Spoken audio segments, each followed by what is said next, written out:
Now, in what could be a big blow to prison systems across the U.S., the Supreme Court has ruled that California's overcrowded prisons violated constitutional protections against cruel and unusual punishment. You can say that it's the war on drugs, California's 3 strikes law, a general lock 'em up and throw away the key mentality. But there are other forces lurking behind the scenes, lobbying for those strict laws and for more prisons. The private prison industry. Not only are these private institutions beginning to spread to more states in the U.S., but they also have been found to lobby legislatures for strict immigration laws like Arizona's SB 1070. So could this ruling help thwart the growth of private prisons? Or could it only make it worse? Joining me to discuss this is Axel, co-creator of Cuentame, a project of Brave New Foundation that's launched a nationwide online campaign called Immigrants For Sale. Axel, thank you so much for joining us tonight.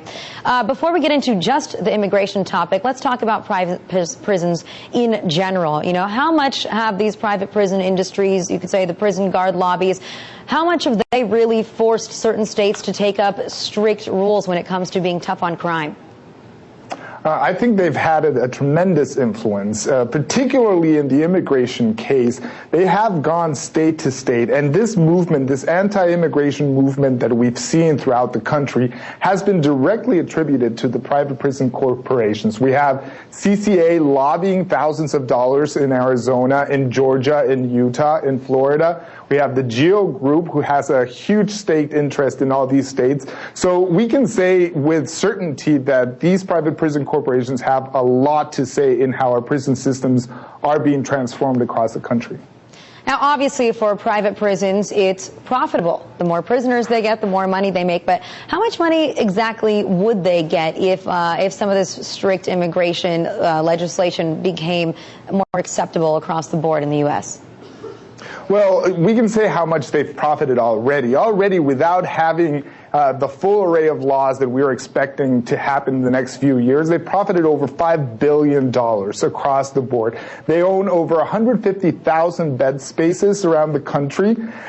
They're in virtually every state in some shape or another, with concentrations in places like Arizona and Georgia. Similarly, so Arizona and Georgia are the states that just passed anti-immigration law. And the largest private prison detention center is in Georgia, at Stewart Detention Center, and we saw how HB 87 has been passed. So there is a correlation. They have 150,000 bed spaces that they have to fill every year, and they're certainly devising a lot of strategies to make sure that they fill those spaces.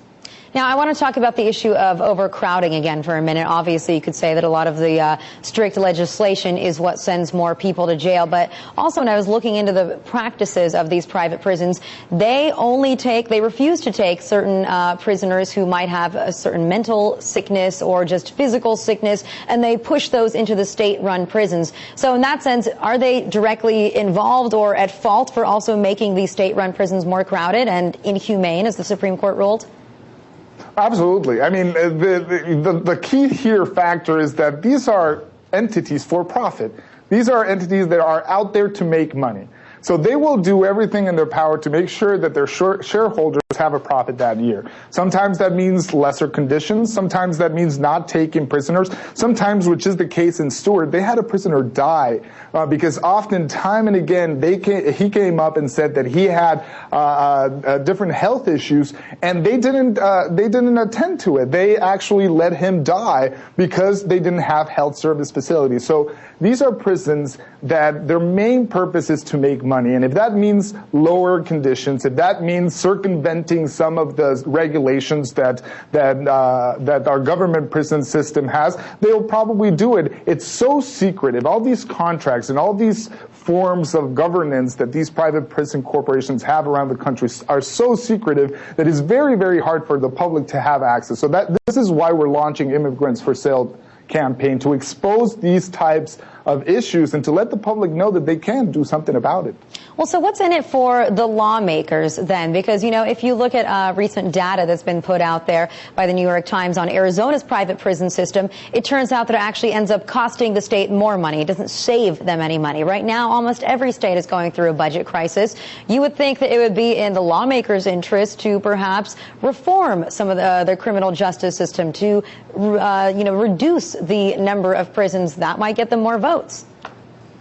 Actually, it's the opposite way in certain states, and here's the explanation why.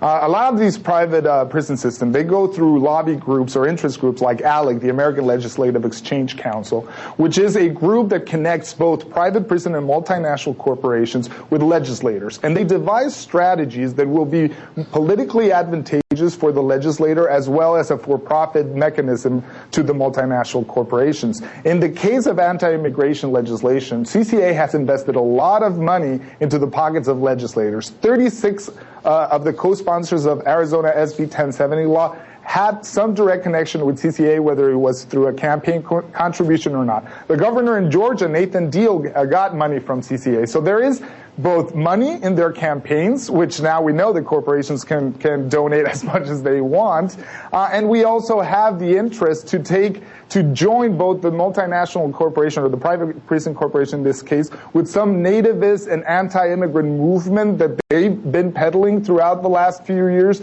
and they want to marry those two to advance legislations that would be mostly beneficial to these areas. All right, Axel, I want to thank you very much for joining us tonight.